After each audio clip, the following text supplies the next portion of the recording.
statement of purpose, that is your college essay. It's an important document no matter which country, which course you are going to apply for, whether it is MEC scholarship or a direct university scholarship. You will always be required to write your statement of purpose, which is SOP. I'm Deepti Singh, your admissions counselor for Japanese universities. And in today's video, I'm going to give you a formula that is going to help you to write a winning SOP for your application. And this formula, let me tell you, always consistently works for most students. So let's deep dive into this formula now. Every year, thousands of students apply for different scholarships, be it MEC or university scholarships, and only few of them are able to secure scholarships. Why is that? The answer is not always in your academic report, and it may not even be in your extracurricular report. The answer, that X factor, could be in the SOP, statement of purpose. So let's decode this SOP for you today. So in Japan is a very different country. Always remember that. Culturally, the values are very different from the Western values that we, particularly Indian students, have grown up with. So we have to keep that in mind always in our interactions with Japan. Now let's look at what is SOP and why does it matter. SOP is your personal statement. It's a personal narrative. It is not just an essay, but it's a personal story that you want to share with the university. And trust me, apart from all other factual documents that you will be sharing with the university, this document is the only document where you can open your heart and your personality to the university and the admissions officer. So here is your chance to really make that impression. So statement of purpose, it should have purpose and clarity and also objectivity, right? So write a personal story why you are choosing the course that you are choosing. This is how you should start. So first comes the introduction, and introduction is basically your motivation story. So why are you choosing the subject or the course that you are choosing? And you know, the reason behind you choosing the course can be your interest, any motivation because of any research you did, or it could be a personal problem that you are trying to resolve through pursuing this course, and that becomes your personal narrative for your motivation. So I will just give you an example. For example, during my undergraduate project in renewable energy, I found out Japan's stand on sustainability and renewable energy, and I want to deep dive into this course now to understand the Japan's strategies and see how we can implement the similar kind of strategies in India in future. So this becomes your motivation. Second, after your motivation comes your academic and professional background. So you can talk about the percentage, you can talk about all the facts that help you position yourself as a competent applicant for this course. So here you want to highlight your achievements, you want to talk about your research projects, and you also want to talk about relevant coursework that you have done. It is more relevant in case of masters to specify your research interest. Don't, especially in this area, please keep the information as factual as possible. Try to eliminate bias, personal bias. Japanese like modesty, always remember that.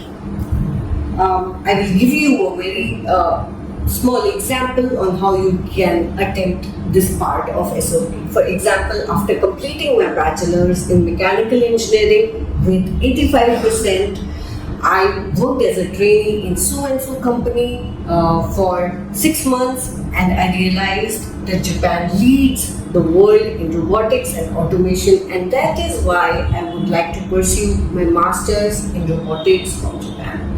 Now this is, while you are talking about your aspiration of studying robotics in Japan, you are also talking about your experience in XYZ company, and you're also talking about your bachelor's degree and your percentage. So likewise, you can substantiate your experience and your academic background. Next would be why Japan and why this university. This is very, very important. So Japan, being a unique country, they always are very curious to know why you are eager to study in Japan and if you are a fit for this unique country. So you must write that very specifically. And about why this university, you need to be very sure about which lab you are going to join, which professor you want to study under, and who is going to be your supervisor.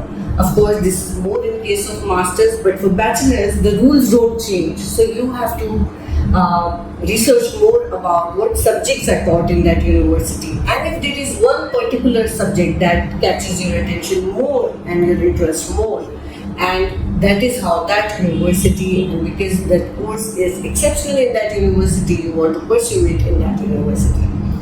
For example, I'm particularly interested in studying management under XYZ professor because I read his paper, so and so paper, and it talks about these marketing strategies which are very attractive to me, and I think I can implement and learn a lot of other things from this course. So likewise, you can have your own story and your own research about what you want to study and why from that particular university. In case of Japan, my suggestion would be please don't say things like you like anime, you like manga from your childhood. These are too generic. Please talk specifically about anything that aligns with your course. And also, if you're talking about Japan, it can be the discipline, it can be the culture, it can be the work ethic, it can also be the innovation and automation. It can be any of those things that can actually, help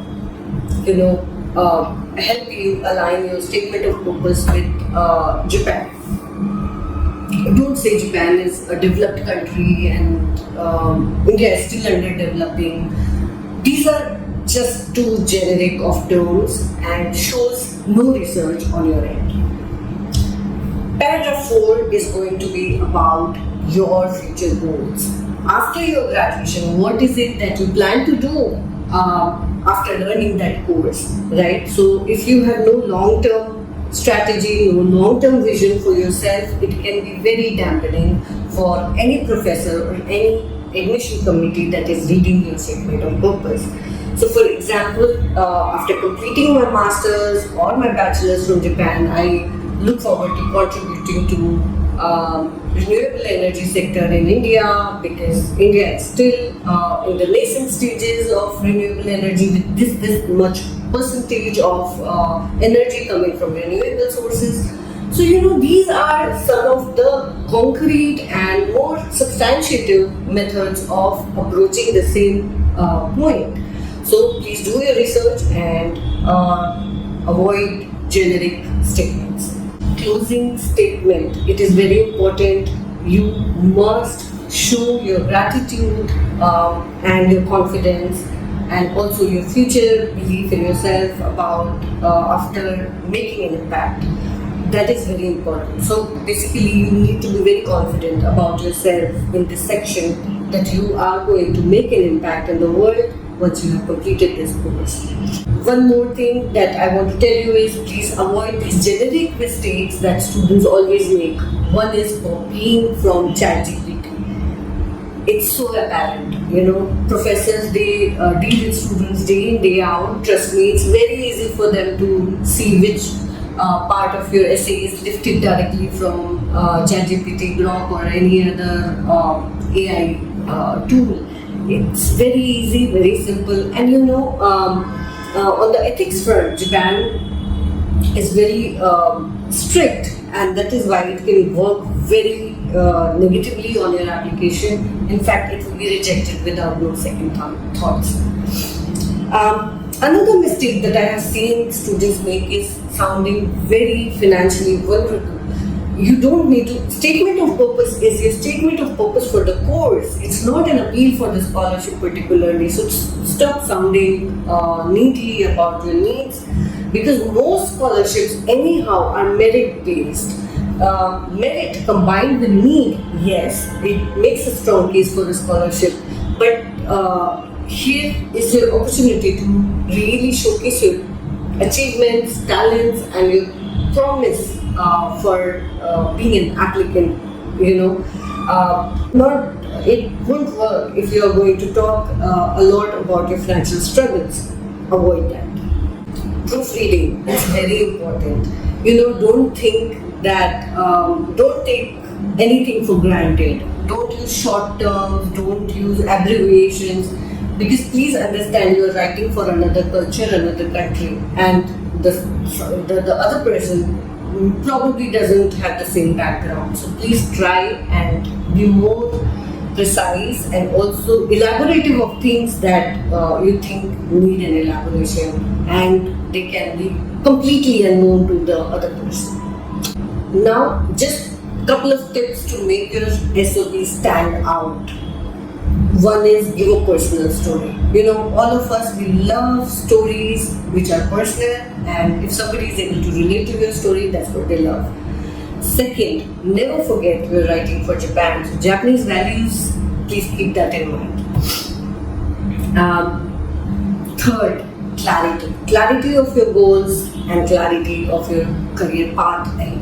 Ideal word limit for an SOP is 700 to 1000 words. They can be guidelines from the university also, keep that in mind. There is a bonus tip for all applicants, especially the MEXT applicants. If you are going to apply for MEXT scholarship, you must, in that case, SOP is usually called field of study and research plan. You must very clearly state your field of research, methodology that you are going to use, and also the outcome, how you are going to use the outcome of your research for the betterment of India or Japan. That is what is expected of you if you are a research student or a master's student. So that would be my number one tip for you if you are a MEXT applicant. Thank you for watching the video. We are waiting for your comments. Do comment below if you are struggling with anything in your SOP, or just say hi, or for any other queries. Don't forget to watch the video till the end. There is a bonus tip for all students to write an SOP for your MEXT application in the end of the video.